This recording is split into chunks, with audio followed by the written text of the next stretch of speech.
सत कबीर की दया अत आदरणीय गरीबदास साहिब जी की अमृतवाणी मंगलाचरण। गरीब नमो नमो सत पुरुष को नमस्कार गुरु की नहीं, सुर नर मनजन साधुआ संतो सर्वस दी नहीं। सतगुरु साहेब संत सब दंडो तुम प्रणाम, आगे पीछे मध्य हुए तिनको जहाँ कुर्बान। नराकार निर्विषम काल जाल व बंधनम, निर्लेपम निज निर्गुणम अकल अनुबेषुंडनम। सोहम सुरति समाप्तम सकल समाना निर्तल, उज्ज्वल हिरंबर हर दमम बे परवा अथा है। वार पार नहीं मध्यतम, अनाहद मंत्र सुखसलाद मंत्र, अजोख मंत्र बेसुन मंत्र, निर्वाण मंत्र थीर है। आदि मंत्र युगादि मंत्र, अजल अभंगी मंत्र, सदा सत्संगी मंत्र, लौलीन मंत्र गैर गंभीर है। सोहम सुभान मंत्र, अगम अनुराग मंत्र, निर्भय अडोल मंत्र, निर्गुण निर्बंध मंत्र, निश्चल मंत्र नेक है। गैबी गुलजार मंत्र, निर्भय निराधार मंत्र, सुमृत सुकृत मंत्र, अगमी अबंच मंत्र, अदली मंत्र अलेख है। फजलम फराक मंत्र, बिन रसना गुणलाप मंत्र, झिलमिल जहूर मंत्र, सर्वंग भरपूर मंत्र, सैलान मंत्र सार है। निरंकार गर्क मंत्र, तेज पुंज परख मंत्र, अदली अबंध मंत्र, अजप्पा निरसंद मंत्र, अविगत अनहद मंत्र, दिल में दीदार है।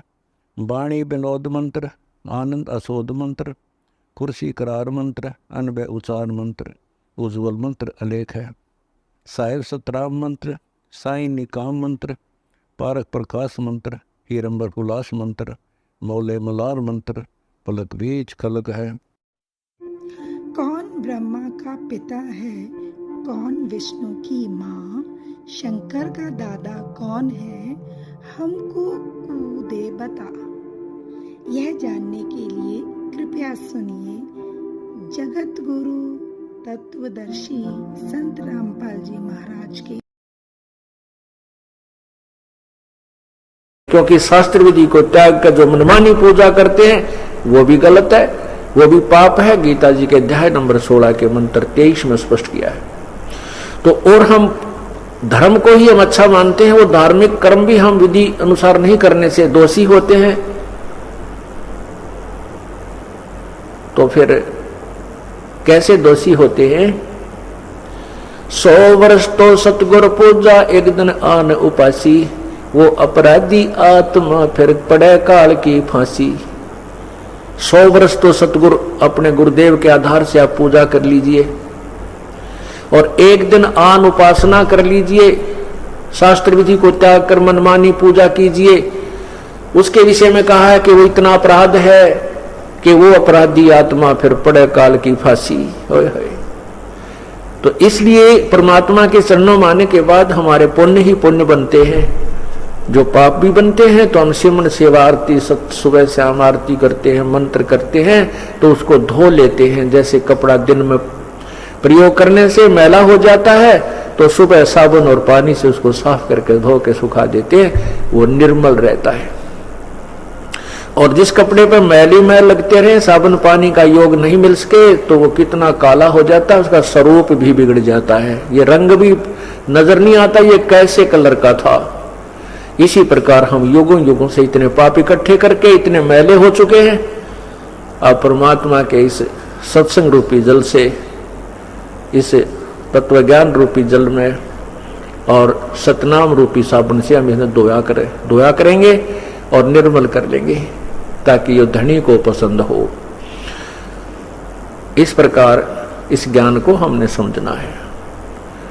तो राज्य क्रमता राम की रजा धरे जो शीस, उस परमात्मा की रजा में राजी रहे। चाहे हमने या वर्तमान में वो कितना ही नुकसान नजर आवे, चाहे हमने कितना ही बुरा होता नजर आता है, लेकिन परमात्मा के चरणों में आने के बाद हमारा बुरा हो ही नहीं सकता।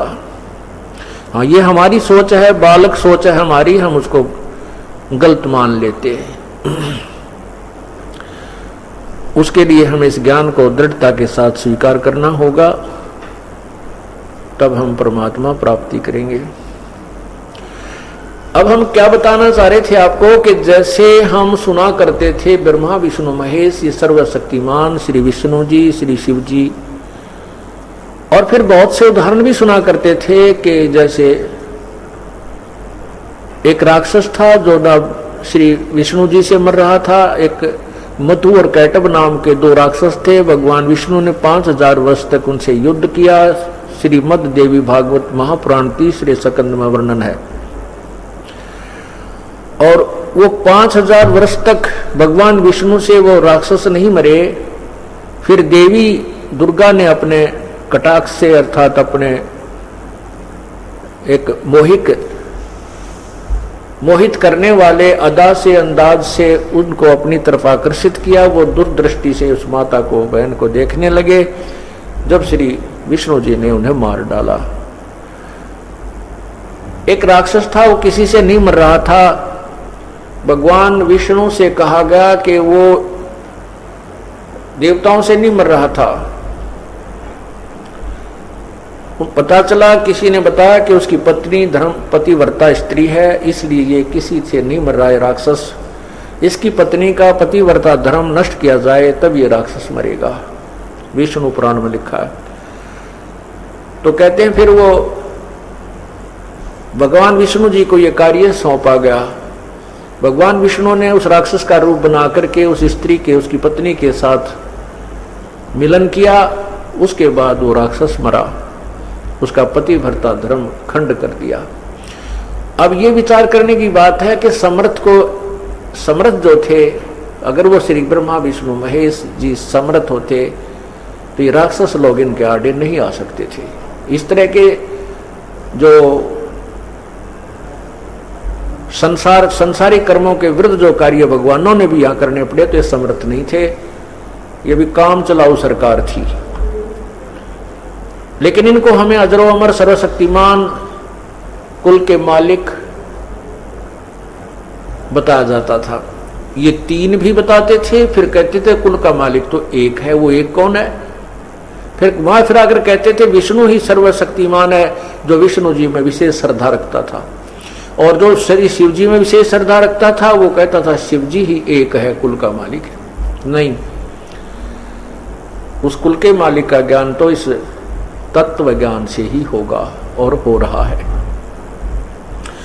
तो अब हम क्या कहते थे कि क्या भगवान विष्णु ने श्री कृष्ण रूप में जब आए थे, राजा मोरध्वज के पुत्र ताम्रध्वज को आरे से चिरवा के जीवित कर दिया था। इस आधार से इनको सर्वशक्तिमान बताया करते थे। दूसरा कहते थे कि भगवान श्री कृष्ण ने गोवर्धन पर्वत को हाथ पर उठा लिया था, इसलिए भगवान थे। तीसरी महिमा करते थे कि भगवान श्री कृष्ण जी ने, भगवान श्री राम ने समुद्र के ऊपर पुल बना दिया था, इसलिए सर्वशक्तिमान थे। अब परमात्मा क्या कहते हैं? समुद्र पाट लंका गयो, सीता को भरतारे, अगस्त ऋषि ने ये सारे पी लिए, इनमें कौन करता रे।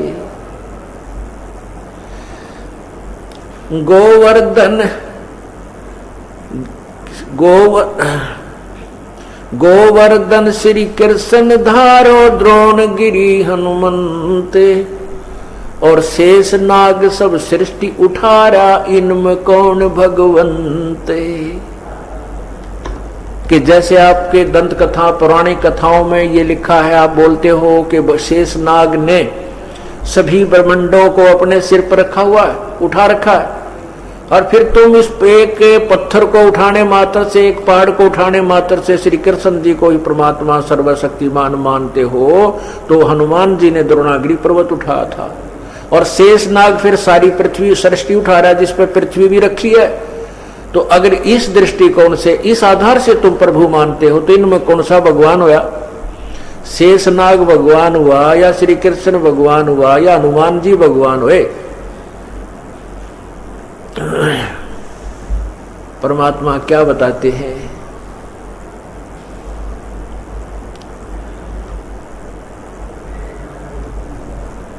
कि ये सब ज्ञान का उलझेड़ा तुम्हारे अंदर है, तुम ज्ञान को समझ नहीं पाए।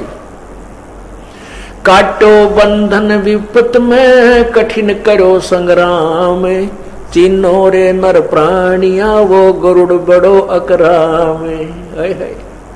कितनी प्यारा निर्णय ज्ञान दे दिया परमात्मा ने समर्थता और असमर्थता का, कि जब भगवान श्री राम को तुम विष्णु अवतार और सर्वशक्तिमान मानते हो, जिस समय गरुड़ वो नाग फांस के अंदर श्रीलंका के अंदर युद्ध के दौरान श्री रामचंद्र जी नाग फांस में आ गए थे, नागों ने सांपों ने उनको बांध लिया था, उस समय भगवान विवश हो चुके थे, दोनों हाथ नीचे को और बांध कर खड़े कर दिए गए थे, असहाय थे।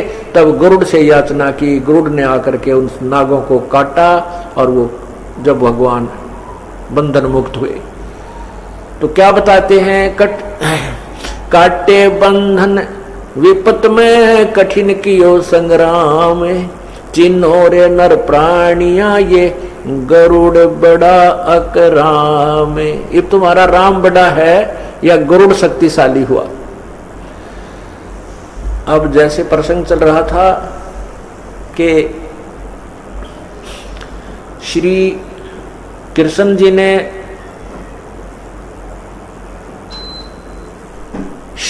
जी ने राजा मोरध्वज के पुत्र ताम्रध्वज को आरे से चिरवा करके, अर्थात वो मृत्यु को प्राप्त हो गया था और पुनः जीवित कर दिया था और उसका शरीर भी जोड़ दिया था, उसमें कोई निशान भी नहीं था। इतनी शक्ति ये भगवान रखते हैं, इसलिए इनको भी प्रभु की संज्ञा में लिया जाता है। लेकिन जैसे विचार कीजिए, प्रभु की परिभाषा से भी हम अभी तक परिचित नहीं थे। साब राम राम सब जगत बखाने, आदि राम को कोई बिरलाए जाने। राम राम तो सभी कह रहे हैं, लेकिन उस पूर्ण परमात्मा जो पहले का प्रभु है, सर्वशक्तिवान है, उसको कोई बिरला ही जानता है। अब जैसे साहब कहो, चाहे राम कहो, गॉड कहो, अल्लाह कहो, खुदा कहो, मालिक कहो, स्वामी कहो, ये सब प्रभु के शक्ति बोधक शब्द हैं, पर्यायवाची हैं। अब जैसे एक साहब तहसीलदार भी साहब कहलाता है और एसडीएम भी साहब है, डीसी भी साहब कहा जाता है, कमिश्नर भी साहब है, मंत्री को भी मंत्री साहब बोलते हैं, मुख्यमंत्री को भी मुख्यमंत्री साहब।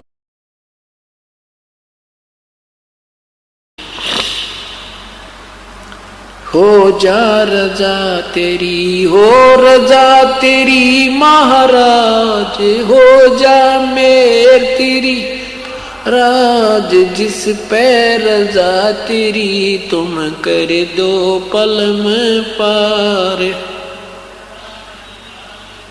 प्रथम आए ब्रह्मा लोक में, ब्रह्मा जी समझाया कना, विष्णु जी को शरण में लेकर चरणों के में लाया कना, शिव शंकर को शेष बना के सोहम नाम सुनाया कना।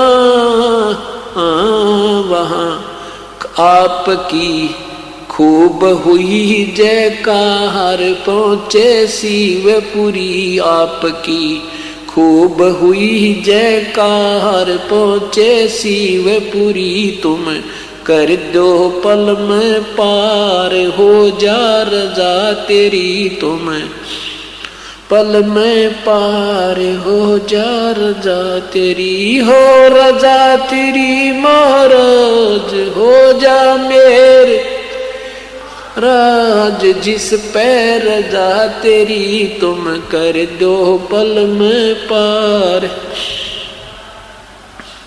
लहर तारा में कमल के फूल पे बालक बन दिखलाया कना, नीरू नीमा गए नानकू वहाँ जुलाहे को पाया कना, काजी आगे नाम धरण को वहाँ नाम कबीर रखवाया कना।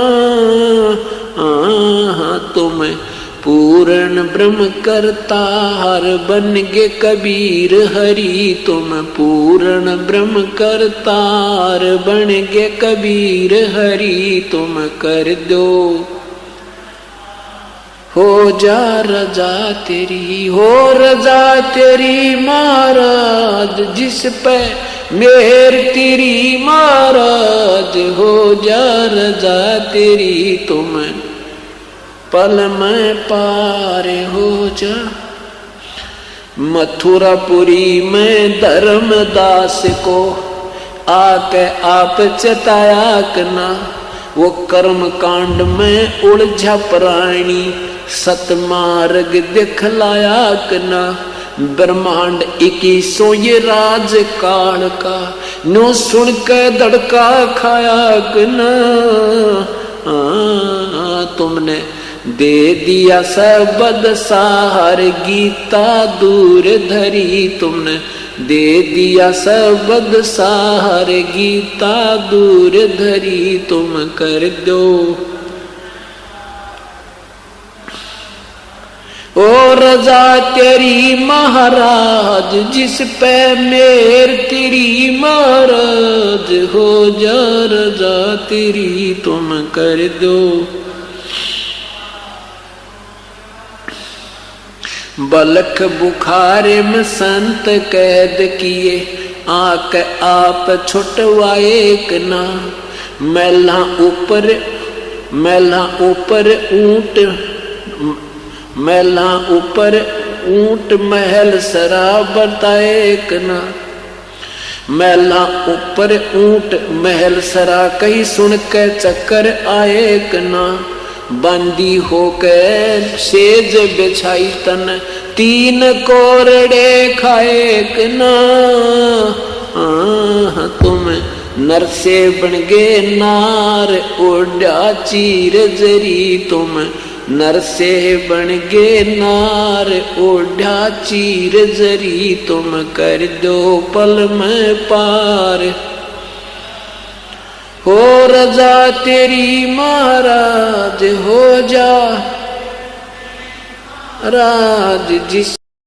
मीडिया ऐसे कोई साधन थे जैसे आजकल टेलीफोन है, नाम बता दे जब बगाम वहां पूछ ले करके भाई यहाँ का कोई आदमी है, तो उस समय ऐसा नहीं था। तो परमात्मा ऐसे रहते हैं, किसी एक क्षेत्र में कुछ दिन रह गए फिर अचानक चले गए। साधु रहते थे अचानक चले गए वापस नहीं आए, ये वो परमात्मा की लीला थी। तो कबीर परमेश्वर जी ऐसे रह रहे थे वहां। वो उन दोनों गुरु भाई जो थे उस सिद्ध के, उनमें से एक को उस परमात्मा कबीर देव जी का टच हो गया, सत्संग हो गया, मिल गया उसको। कई दिन लगातार सत्संग सुना, उसका तो जीवन बदल गया। जिन सिद्धियों को वो प्राप्त करने की चेष्टा कर रहा था वो खत्म हुई, परमात्मा पाने की उमंग उठी, सत्साधना शुरू कर दी। अब कुछ दिनों के बाद परमात्मा ने लीला की। संत ने उसे कहा बेटा अब तू आगे उपदेश दिया करिए, और तुझे आदेश दे दिया मैंने। उधर से परमात्मा घूमने के लिए बहाना करके निकल गए जंगल में, वन में, वापस नहीं आए। खोजबीन की, देखा कोई व्यक्ति किसी हिंसक पशुओं ने खा रखा, ऐसा स्थिति कर दी। उन चेलों ने सोचा गुरुजी को तो किसी ने खा लिया, उनका अंतिम संस्कार कर दिया। जबकि वो परमात्मा थे, वो तो चले गए थे। अब 10-12 वर्ष के बाद कहीं पर समागम था कोई, जैसे कई प्रकार के संत इकट्ठे हो जाते हैं, जैसे मेला होता है कुंभ का। वहां पर वो कबीर परमेश्वर का अनुयायी भी चला गया। उधर से उसका पहले वाले गुरु का चेला, वो सिद्ध जो सिद्धि प्राप्ति के लिए निकला था, वो भी आ गया। 12 वर्ष के बाद दोनों मिले, गले से मिले, बड़ी खुशी हुई। और फिर दरिया के किनारे बैठे थे, चर्चा चली कि बोलो भाई क्या उपलब्धि हुई 12 वर्ष के बाद। अब जो परमात्मा कबीर जी से परिचित हो गया था, उसने कहा भी मुझे तो सब कुछ मिल गया।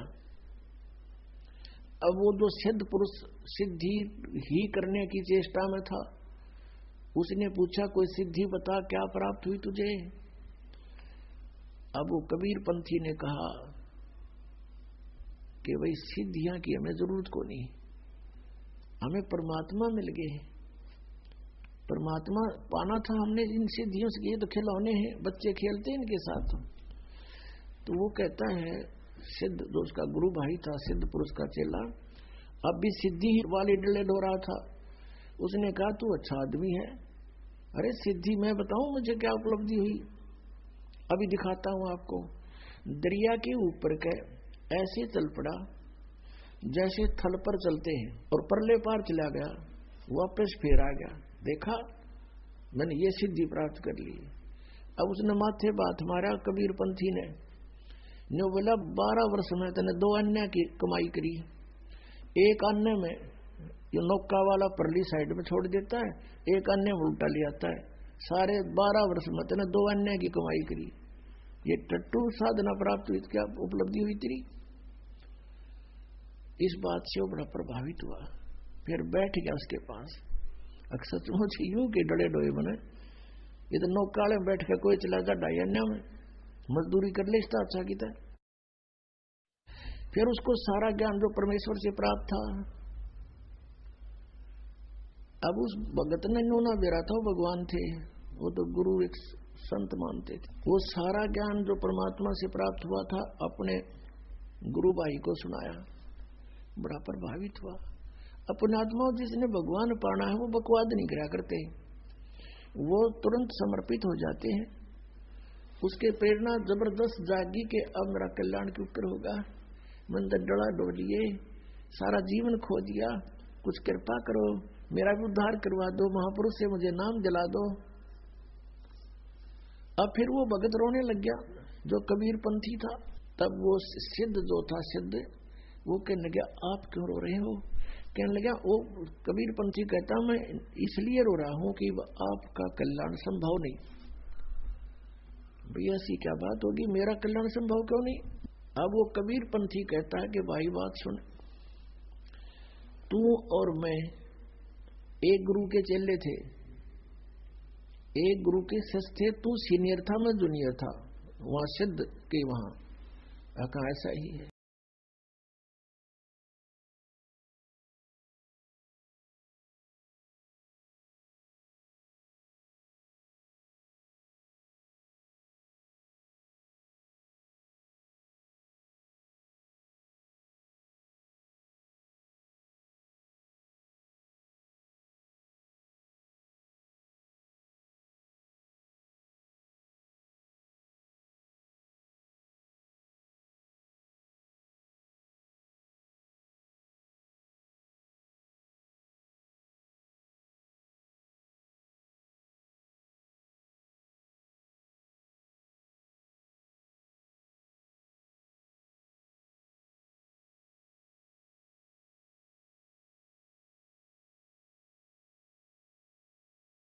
परमात्मा की कथा सुनो, परमात्मा की कथा की चर्चा करो।